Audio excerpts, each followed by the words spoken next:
Bueno, y la noticia de la jornada de hoy viene desde la Corte Suprema porque se definió el Comité de Ética que va a tener que emitir un informe al Pleno de la Corte, y eso es lo que se va a votar luego, sobre 4 magistrados que han sido cuestionados por posibles tráfico de influencias. Esa es la investigación. Y se tuvo que rearmar este Comité de Ética porque se inhabilitaron 2 de los 3 miembros. Sí, se inhabilitaron, Mati. Estefanía, bienvenida. Gracias. Se inhabilitaron 2 ministros.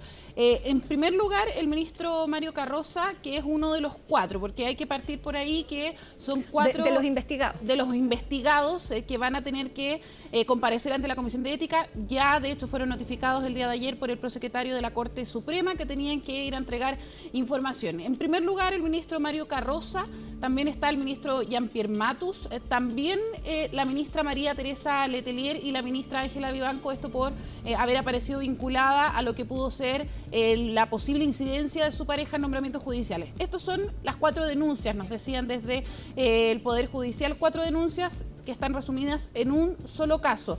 Y para ese caso en particular es que se tuvo que rearmar la Comisión de Ética, que de manera titular está integrada por el presidente de la Corte Suprema, Ricardo Blanco, por el ministro Mario Carroza y también por la ministra Adelita Rabanales. ¿Qué es lo que ocurre? Ya sabíamos hasta ahora que el ministro Mario Carroza, que es a quien vemos ahí en las imágenes, se había inhabilitado desde un principio. Y eso también para que pudiese ser reemplazado por la ministra Gloria Ana Chevesic. Pero hoy día se conoce una nueva inhabilidad que de hecho da a conocer la vocera de la Corte Suprema tras este pleno extraordinario, que es la inhabilidad de la ministra Adelita Rabanales, que va a ser reemplazada por la ministra Andrea Muñoz, y esto particularmente por el caso de Ángela Vivanco. Dice que la ministra Rabanales dice que por una cercanía con la ministra Vivanco... Eran compañeras de curso. Compañeras de la universidad, dijo que habían compartido en varios ambientes de la vida privada, también compañeras de sala, y por lo tanto no correspondía que ella estuviese revisando el caso. Ese caso particular hizo que básicamente se inhabiliten del resto de las investigaciones a los otros ministros. Por lo tanto, en este caso de los nombramientos judiciales donde se involucran a estos 4 ministros, aquí claramente se tuvo que rearmar la Comisión de Ética, pero de manera titular siguen los otros ministros. Lo que pasa es que en este caso se inhabilitan. Claro. Y en el caso de los magistrados que van a ser revisados su WhatsApp y su situación, como tú decías, hay 2 que han presentado ahí objeciones, la ministra Vivanco, el ministro Jean-Pierre Matus.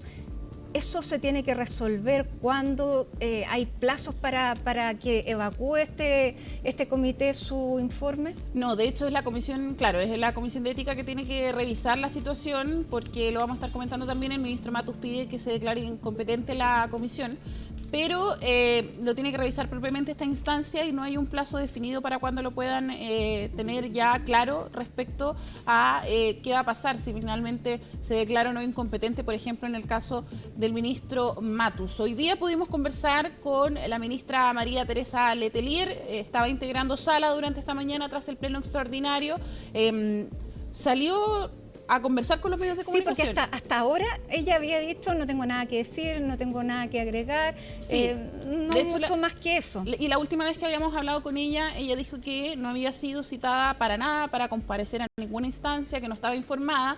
Esto era el rumor que había, lo que se había filtrado también a los medios de comunicación.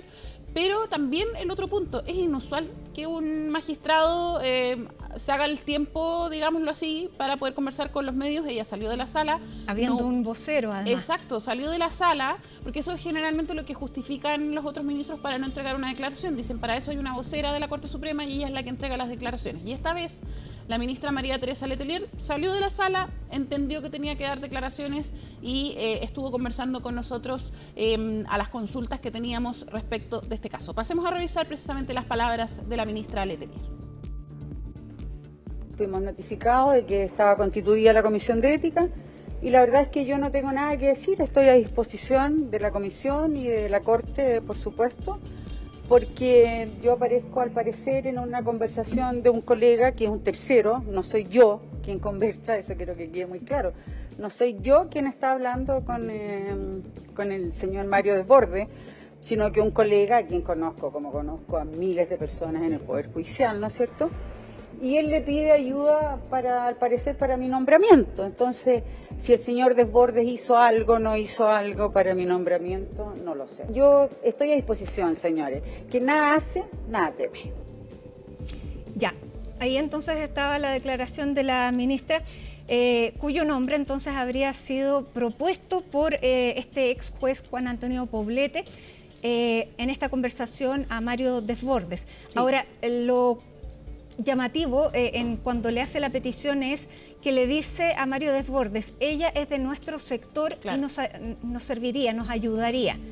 Por lo tanto, yo creo que la investigación también tiene que ir por qué les servía o si les ha servido, cómo en definitiva ha fallado en casos que pudiera haber a la vista de todo esto algún conflicto de interés. Sí, y en qué casos, por ejemplo, ha correspondido que se inhabilite o no. Yo creo que eso también es importante revisarlo, considerando que en el actual sistema a los ministros no se les obliga a transparentar su listado de inhabilidades. Eso genera también ciertos conflictos con las otras partes también que van a comparecer en distintas instancias. Por ejemplo, el ministro Matus no tiene transparentado en el sitio web de la Corte Suprema cuáles son sus inhabilidades. Eso tiene que ir no solo como periodista, como ciudadano, tienen que ir a consultar, por ejemplo, a la Secretaría de la Corte Suprema para saber finalmente en qué casos debiese inhabilitarse cada ministro. Hay algunos lo tienen, eso sí, transparentado y otros que no, pero sería un buen ejercicio revisar el registro de inhabilidades, si éstas se cumplieron a cabalidad en los distintos casos y también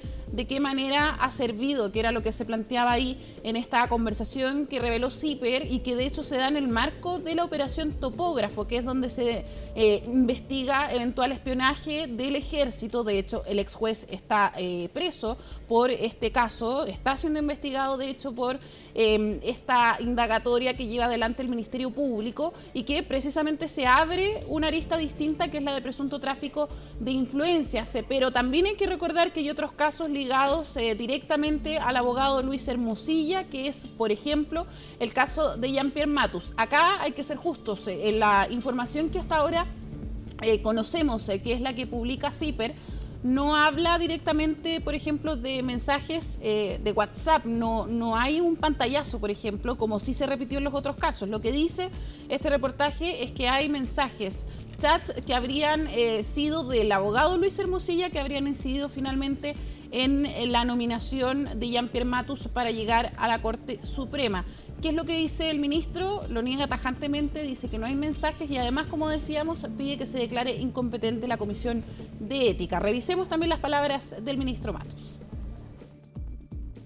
Resulta que la Comisión de Ética y este Pleno y todo el Poder Judicial tiene competencia para conocer la conducta ministerial de los ministros de esta Corte. Lo cierto es que no hay WhatsApp mío, yo no he hecho ninguna gestión reprobable de nada, en ningún caso, y sobre todo, yo no era ministro de esta Corte, no era funcionario judicial, y por lo tanto, esta Corte no tiene ninguna competencia para conocer de actuaciones que no son de los miembros del Poder Judicial. No hay mensaje con el señor Hermosilla respecto de ninguna designación ni ninguna cosa de esa. No tengo mensajes de esa naturaleza. Bueno, es por eso que el ministro Matus pide que no se le investigue por esta comisión de ética que, como mencionábamos, se convocó hace muy poco, hace un par de semanas, por parte del presidente de la Corte Suprema, Ricardo Blanco, y esta instancia de hecho no había sido convocada desde 12 años atrás, cuando también se convocó a esta comisión de ética a propósito del caso de Hidro Aysén. No se había vuelto a convocar esta instancia entre los magistrados, entre los ministros de la Corte Suprema, y es por eso que también habla de lo inusual del ambiente que se vive en el Palacio de Tribunales, no solamente por esta comisión de ética, sino que también por el trabajo que en paralelo ha estado realizando la Corte Suprema, por ejemplo, con el Ejecutivo. Recordemos que la semana pasada le entregó una propuesta al ministro de Justicia. Pero hoy día entonces se realiza este pleno extraordinario donde en primer lugar se toma la decisión de comunicar la inhabilidad de la ministra Adelita Rabanales y por otro también se nos clarifica de cómo funciona este proceso, que claramente uno podría pensar que la Comisión de Ética puede generar algún tipo de sanción, como por ejemplo funciona en la Cámara de Diputados, que es así, pero en este caso la Comisión lo que hace es elaborar un informe con los antecedentes que reciba, que también confirmaron que ya han recibido información, Y luego se evacúa esto al Pleno de la Corte Suprema y son ellos mismos los que tienen que definir si es que se avanza en un sumario administrativo o finalmente eso se descarta. Ya, pero de ese Pleno se tienen que inhabilitar los que están siendo vistos por el comité, ¿o no? Sí, de hecho ha pasado que en otras ocasiones cuando hay Pleno y se conversan estas situaciones no han estado siquiera los ministros, no van a comparecer finalmente y por otros motivos. De hecho, cuando han habido también esta jornada ya no dicen inhabilitación, pero se han ausentado algunos. Piden día libre. Claro, y de hecho hoy día, por ejemplo, no estaba la ministra Vivanco, pero también debiesen inhabilitarse en esa instancia cuando eventualmente en este caso se envíen los informes hasta la Corte Suprema, así que revisemos también parte de las palabras de la ministra vocera del máximo tribunal, la ministra María Soledad Melo. La ministra señora Adelita Rabanales manifestó su inhabilidad para continuar conociendo de la causa que se investiga o del procedimiento que se sigue ante la Comisión de Ética cuando se determina que se va a dirigir la investigación en contra de la ministra señora Vivanco. Ella manifiesta esta inhabilidad en atención a que ellas fueron compañeras de universidad, son compañeras de sala. Para evitar que pudiera haber suspicacia, se ha designado a la ministra señora Andrea Muñoz para que supla a la ministra Rabanales en la investigación. Bueno, son tanto a las sanciones administrativas que podrían haber eventualmente, pero hay que recordar que esto también está en investigación en sede judicial. El Ministerio Público está llevando a cabo también una investigación por presunto tráfico de influencias y también hay un trabajo en paralelo que tiene que ver con el legislativo, que es la eventual reforma, el eventual proyecto de ley que podría ingresar el Ejecutivo después de que la semana pasada también la Corte Suprema evacuara esta propuesta de estos consejos regionales, un consejo nacional, donde, ojo, tampoco proponen cambios a los nombramientos de la Corte Suprema, pero sí hay otras propuestas a este sistema, así que quisimos conversar también con algunos parlamentarios. Eso sí, se está trabajando con la Comisión de Constitución, pero en particular quisimos conversar con los que integraron la comisión del caso Hermosilla, así que pasemos a revisar también las declaraciones del diputado Daniel Manucheri y también del diputado Miguel Mellado. Una de las aristas más importantes del caso Hermosilla es la de una eventual red que existiría en el Poder Judicial. Es evidente que existen miembros de la Suprema que quieren cerrar la caja de Pandora y otros que quieren que esto se investigue. La preocupación de algunos, tal vez, es que la Comisión de Ética podría resolver que hay temas de carácter disciplinario o delictuales. A mi juicio, podrían haber temas abiertamente de corrupción. Acá está en juego la credibilidad del sistema de justicia y de la democracia. Ya era hora que el Poder Judicial echara a andar la Comisión de Ética que está ahí hace muchos años, pero no funciona.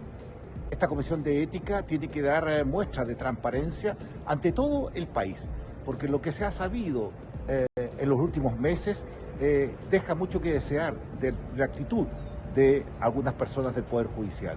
Súmele la opacidad del nombramiento de algunos cargos que también el propio Poder Judicial menciona. Bien por el Poder Judicial, porque creo que esto le da transparencia a la judicatura, pero también a todos los chilenos. Bueno, ahí las opiniones también de los parlamentarios en una discusión que, como decíamos, Mati, se da en distintas áreas, pero lo importante ahora es lo que va a ocurrir en la Corte Suprema, si eventualmente van a haber sanciones, cuánto podría demorar eso. ¿Y qué tipo de sanciones? Y ese es el punto, porque no hay sanciones definidas, eso lo va a ver finalmente el Pleno. Y hay que ver también si es que... Porque en el Congreso es parte del sueldo, hay también días, entiendo que hay suspensiones, pero acá... Y claramente da cuenta de lo inusual también, considerando lo que yo te decía. Comisión de Ética no veíamos hace 12 años en la Corte Suprema y tenía que ver por otro tema, no lo que estamos viendo ahora, que efectivamente se alude a los nombramientos judiciales. Por lo tanto... ¿Cómo estará el clima ahí adentro? Ese es otro punto también, porque... se ha dicho mucho rumor de pasillo, algo que se corta hemos visto con en los cuchillo, medios, dicen. claro, que hay tensión. Y hoy día le preguntamos a la vocera de la Corte Suprema, dijo que acá no hay tensión, sino que hay diferencias de opiniones, y la ministra María Teresa Letelier también dijo que era parte del diálogo entre los magistrados, tener diferencias de opiniones, pero claramente la han habido. Por ejemplo, la misma Comisión de Ética, había algunos que no querían precisamente convocarla. Bueno, y la vocera dice, no es como leí en algunos diarios que el presidente de la Corte esté on fire. Sí, eso, fue muy graciosa esa la declaración cuña, como le decimos nosotros, quedó toda la mañana grabada en el Palacio de Tribunales. No está on fire. Ya. No está on fire, hasta donde ella dice. Bien, Estefanía, vamos a ver entonces cómo sigue este caso. Muchísimas gracias. Gracias, Mati.